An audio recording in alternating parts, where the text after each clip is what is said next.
جب انسان فوت ہو جاتا ہے، جب مر جاتا ہے، جب وہ قبر میں اتارا جاتا ہے، تو اگر اس نے کوئی زندگی میں بہت سا مان لو کچھ بھی گناہ کیے ہوں، اگر اس نے اپنی زندگی میں کوئی بھی آخرت سے کمائی والی چیز نہیں کی ہے، تو وہ انسان گناہ میں تو مطلب ضرور پڑتا ہے، عذاب قبر میں ضرور پڑتا ہے۔ لیکن اگر اس نے سورہ ملک کی تلاوت کی ہے، کتنا بھی گنہگار کیوں نہ ہو، اگر اس نے ہر رات عشاء کی نماز کے بعد 17 رکعت نماز پوری کرنے کے بعد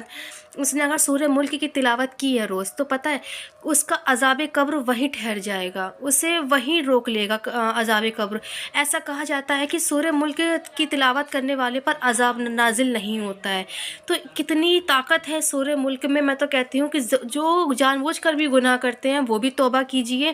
کیونکہ کہتے ہیں کہ جو جان بوجھ کر گناہ کرتا ہے تو اسے تو کوئی طاقت نہیں بچا سکتی۔ اگر انسان کسی سے بھولے بھٹکے کیسے بھی گناہ اگر ہو جا رہے ہیں تو وہ توبہ کر لے وہیں، اور سورہ ملک کی وہ ہر روز عشاء کی نماز کے بعد اچھے سے تلاوت کرا کرے۔ انشاءاللہ ایسا کہا جاتا ہے کہ اللہ تعالیٰ نے اس سورہ ملک میں اتنی اپنی خوش نصیبی بخشی ہے کہ جو انسان اس سورہ ملک کی تلاوت کر لے اس کے سارے گناہ بھی معاف اور قبر کا عذاب بھی معاف ہو جاتا ہے۔ اس لیے جتنا ہو سکے پہلے تو آپ سب گناہوں سے توبہ کیجئے، اور اگر جو گناہ ہو بھی گئے جو ہمیں یاد نہیں ہے تو آپ سورہ ملک کی روز پابندی بنائیے اور سورہ ملک پڑھا کیجئے، اور 5 وقت کی نماز کا بھی احترام کیجئے۔